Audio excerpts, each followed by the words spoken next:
welcome to the beginning of the 2018 spring series for the Daniels Fund Ethics Initiative Faculty Roundtable Workshops.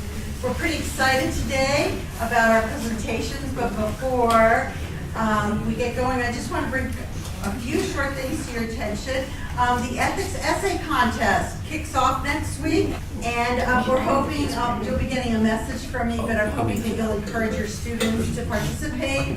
It's only 1,000 words, and we give $1,000, and we also have second and third prizes depending on the quality of the work. And it's a nice way to get a little check in your student's account. So if you could help us publicize, that would be great. And we have our next ethics roundtable will be on March 12th. It's a breakfast with Scott Cooperman. He's from the Department of Teaching and Learning. And then we have one on April 11th. So let's start on the left here. I'm Andrea Herrera. I just transitioned into Key Warner's office, and the whole title and everything has changed. We think we want to change it again. But I think it's the Office of Inclusion and Academic Affairs. But I helped start the Women's and Ethnic Studies program, as Tracy knows. And so I'm really excited to be here because I have time to come to things like this now. So I'm super happy to be here. And you guys Wes just did an Olympics thing. I'm not sure how it went, or is it this week? Do you know what it's this week? It's today. One of our faculty members is doing that. He's super. Stephen. Yeah, an ethics thing on the Olympics in Korea. So. Right, that's at 5:30? Yeah, 5:30. In room 116, I think. That's it. I didn't remember that. That's We're amazing. having the fun. That's super. Waiting list. Yeah, that's going to be great. I'm Matthew Cox. I'm the Senior Executive Director of Enrollment Management here at UCCS. So recruitment to records and a lot of stuff in between. Great. My name is Warren Munich. I'm Economics and Entrepreneurship faculty at Pikes Peak Community College and DFEI champion. Andrea Hutchins, I'm in the Department of Health Sciences, teach primarily in our nutrition option. And Does it pass? Does the buffet pass? yes, it does. Okay. And was a DFEI member last year. But you're always a fellow. You never get out of it. Don't get out of it. She'll get to say that. I'm David Lee, College of Business. Gordon Stringer, Corporate Finance, an original Daniels Fellow. Oh, wow. Original Daniels Stringer. Yeah. And I teach also, if you can believe it, we teach a class over here for people who aren't familiar with college ethics and finance. And yes, we have been successful teaching. There'll be none of those students ever enroll on the front page of the Wall Street Journal. Good. I'm Martin Key, College of Business. I teach digital strategy and marketing. And a fellow. And I'm Tracy Gonzalez-Padron, Director of the Daniels Fund Ethics Initiative at UCCS. Nick Kostetter. I'm the Director of the Pre-collegiate program on campus. I'm Kimberly Sweats from the College of Engineering and Applied Sciences. I teach in data analytics and systems engineering. My name is Scott Heiler. I'm the Deputy Department Head for the Management Department at the Air Force Academy. I'm Deborah Greenwood. I'm a professor of economics. We'll give her a big to-do later. Dan Likens from Biology. Don Blanc, College of Business. One of the speakers did. Let's so Rob comes to us with a lot of credentials and a lot of Dean, I look at your resume, it's rather extensive. From Dean of Academics at the United States Air Force Academy Prep School. He's been the Graduate Faculty Associate for the UCCS Grad School, Acting Director for the Bachelor of Science of Engineering Education degree, Assistant Dean, College of Engineering and Applied Science, Associate Professor, Attendant rank for College of Engineering and Applied Science, Associate Dean, College of Engineering and Applied Science, Associate Professor, Attendant rank in the College of Business, and is, as I know him, as our Associate Dean, College of Business. So let's welcome Rob, and he's going to show us what the pre-collegiate. Well, today's going to be fun because there's a lot of former colleagues and current colleagues and friends. So thank you for coming out today. I'm going to do it a little differently than I had originally envisioned it, because Liz saw us do this summer and said, you have to do the statipoles. And I said, oh, we don't want to do that. She says, no, you have to do the statipoles. So we're gonna actually, this will be experiential learning, and I'm gonna make you uncomfortable. You're gonna have to get up out of your seats later. I'm warning you now so you can manage your expectations.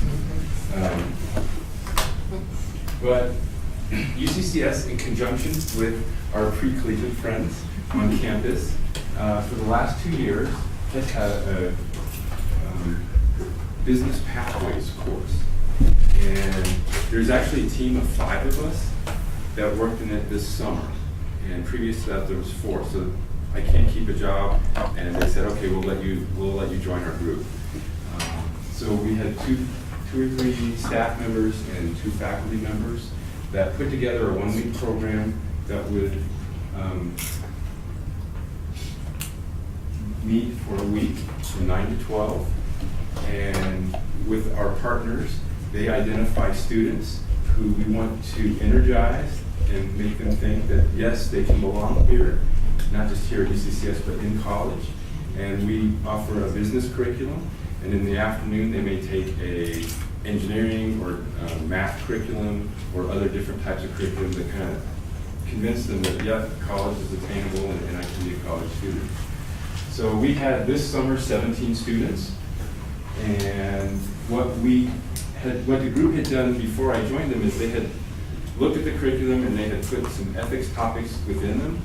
And then what we did when I joined the team is one of the things I said I wanted to do was to look at having some activities that also would introduce ethical dilemmas in ways that we don't often think about. So what we, as a group, we went and sat down and looked at our curriculum, and you can see the topics there. Marketing, budgeting and accounting, intro to business, operations, and a professional day where they do a presentation. And on each of those topics, we would have an ethics topic of the day, and it would relate to the curriculum. And we refreshed the curriculum from the previous year. So 2 of the ones that I delivered and refreshed, and typically when it comes to these type of forums, you might go through the material a little bit more and you see the exercise. So we're going to do that in a very specific topic for you all. But 2 of the ones I did, accountability and transparency, and we watched a YouTube video. And then what we did was we had a Wells Fargo and their challenges. So even our high schoolers who text and do Snapchat and all those things knew what was going on with Wells Fargo. So it was very relevant to them. And we had them break into groups of 4. We did a handout. And then that topic for that day went out through the rest of the curriculum. A different day, we talked about integrity and trust. And again, we had a video for them to watch.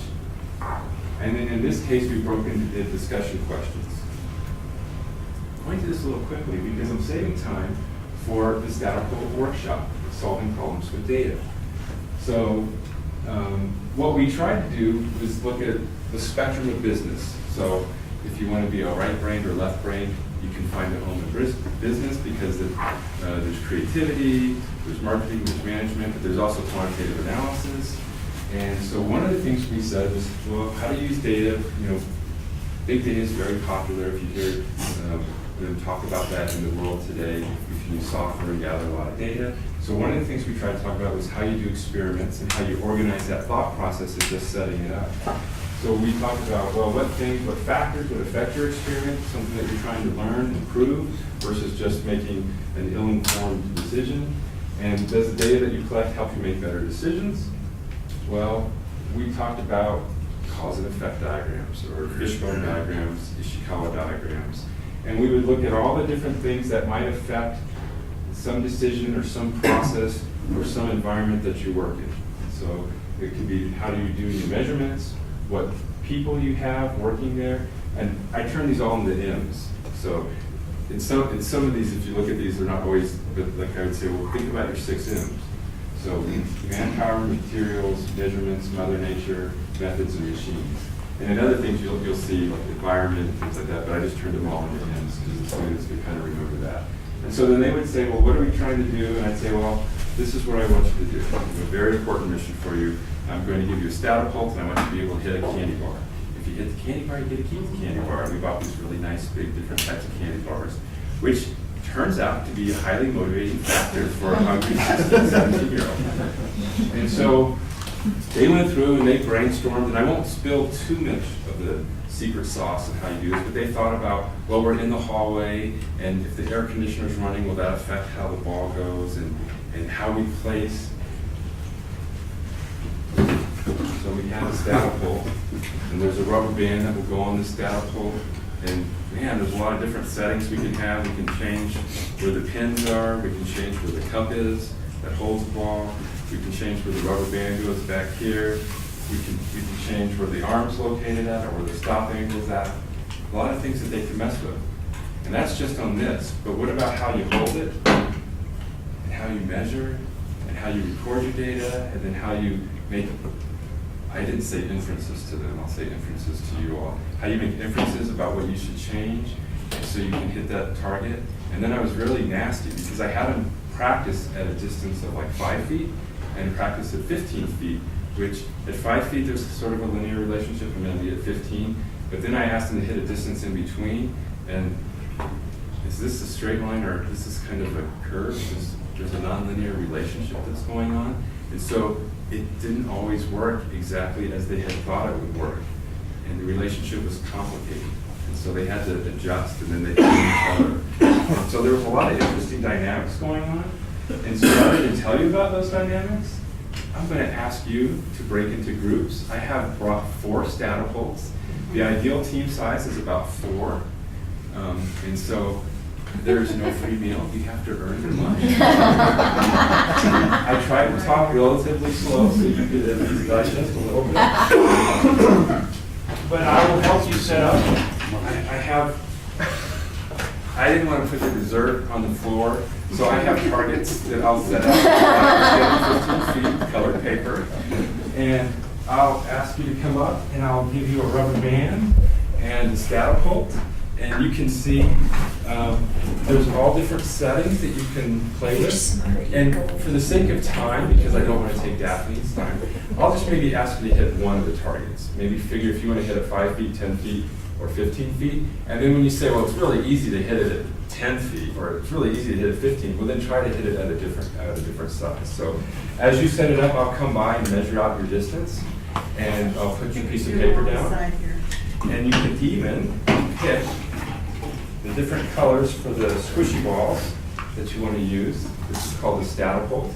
And I've modified the activity a little bit, but when you're finished, I do have a couple comments I want to make, because there'll be opportunities for you to cheat in this process. And I was very happy to see the students not cheat and actually wanting to earn their candy bar. So I hope you won't be ethically challenged, and that you will at least try to hit one of the targets.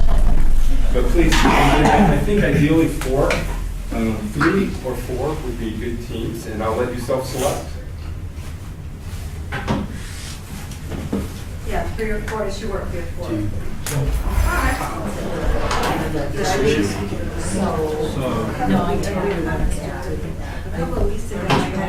So get a team. Where are we supposed to shoot it? We need to find the spot we get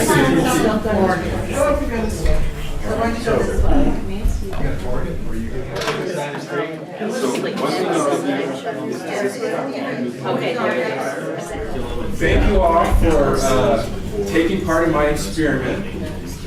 I know this group over here that has earned their desserts. They hit all 3 targets. I saw them. And Matthew tells me that this group up here hit all 3 targets. Where's Gordon? Did your group hit all 3 targets? Did we hit all 3 targets? Yes. We got close. Are you telling us? You have desserts here. I was only in charge of the weekend. So when you do this with students, and they start to hear other students hitting all 3 targets and earning their candy bars, it creates a lot of pressure and stress and anxiety, because they want to hit that big king-size Reese's cup. And some will say, let's just move it closer, because that group's hitting the target. We're obviously doing something wrong. So they'll start going over, and they'll survey why are they hitting the target? You know, there's so much variability in this, you know, the rubber band. This one hasn't been stretched out, the other one's been stretched out, so that'll affect it by a foot or two. That'll absolutely, so your rubber band is actually very important. And then, you know, some of you just put your foot on it and it jumps around, and others, you know, you get real serious and you had it stable, and you really can use the measurements to control some. But in other instances, when it's really close, it's almost like you gotta do a line shot just to hit that target because there's too much energy in this to go a short distance. So there's different challenges at different distances, and it really frustrates the students. But what was neat with our high school group, and with most groups that I do this with, is that there becomes, this is kind of, there's some math involved and you can make it really complicated, but in general, you're pulling a lever back and throwing a ball, right? And trying to hit a candy bar, which that shouldn't be that complicated. And the students had a sense of pride in wanting to hit. I mean, the first group that goes, they don't have to struggle. They learn the least because they just have to set it up and it hits all 3 targets and they're like, we're geniuses, we're done. But all the other groups have to go through the ethical challenges of, do I kick it forward a little bit? Or it bounced and then it hit the candy bar, can we have the candy bar? So there's all these dynamics that are going on that's kind of neat. And I had one group, and it doesn't always work out this way, where they just couldn't hit the candy bar. So you guys can just have it. And they're like, no, we don't want it, we didn't earn it. And I was shocked. I was shocked that happened, that that's what happened. And then I said, well, let's, you know, if you want during the break, let's come back and see if we can't brainstorm and figure out why we can't hit that target. And so 3 of the 4 group members did come back during their break, and we hit the target. You know, and it's not because I'm a genius or anything, but it's just like, that was kind of cool to see that a group didn't want to just get the candy bar, they wanted to earn it. And so those type of activities, we had fun putting in the group. Liz saw us doing it this summer, and hopefully you thought that that was a good use of the Daniels Fund. Hey, Rob. Yeah. No, could you get our logo on all those catapults? Actually, I paid for the catapults. So one thing that I noticed, you noticed I picked people that were engineering and science backgrounds. That's kind of the story of my life, is I picked people smarter than me. Yes. We are successful as a result. So, but I think, you know, one of the things that they noted was there were a lot of different things that you could adjust, but the decision was made to only, you know, make the minimum amount of adjustments.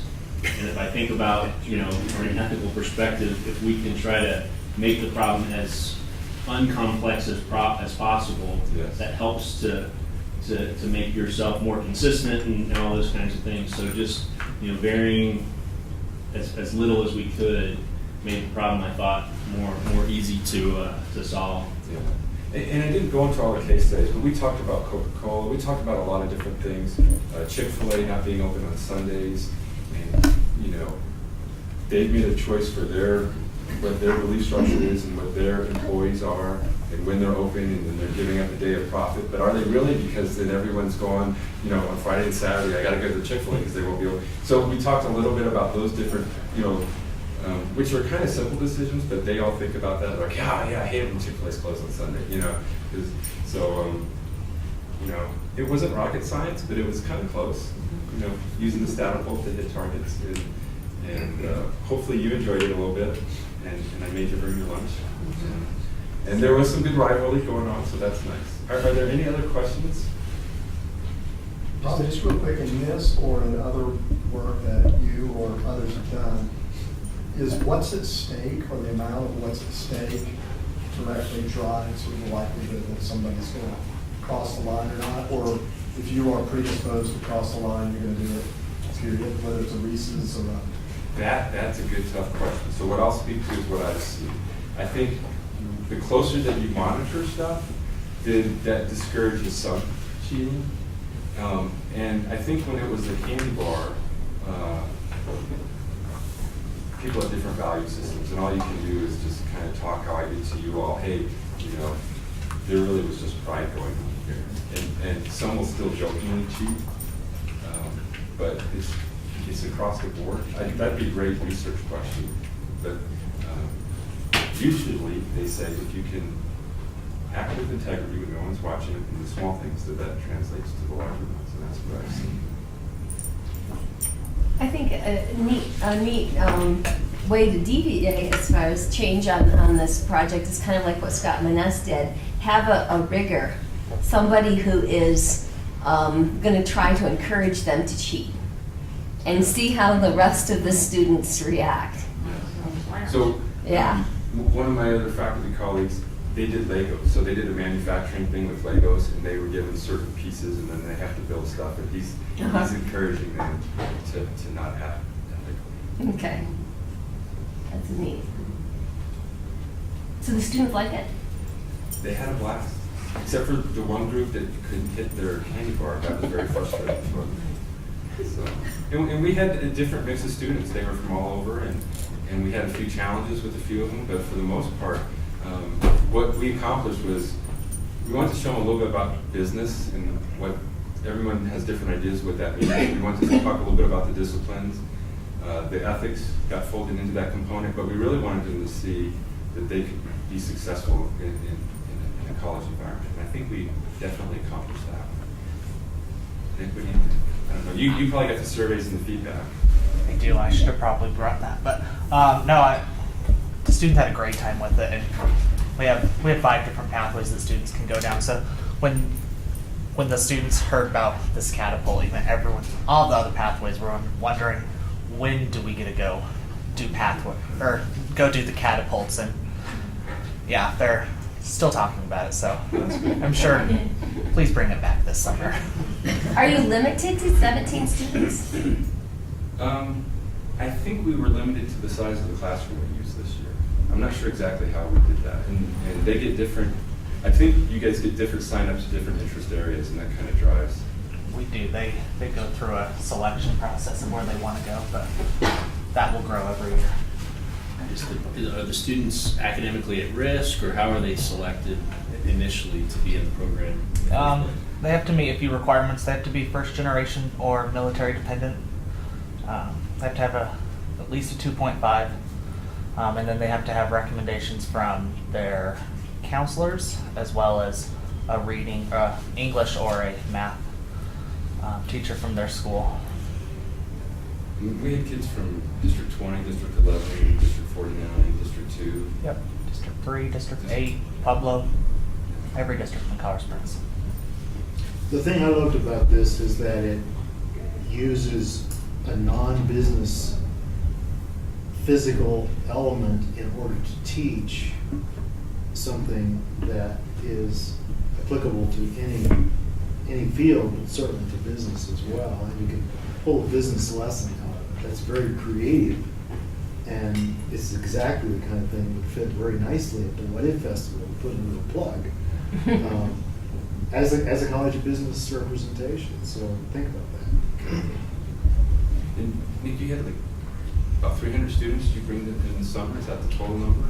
Let's see here. We had about 250 last summer. 250 last summer. Yeah. That's great. Yep. That's a really hard job. They're hurting 17, 16, 17, 15. Yep. Did any studies to see how many of those students actually come to UCCS? Yeah, annually about 48% will stay in the CU system. About 25% will come to UCCS.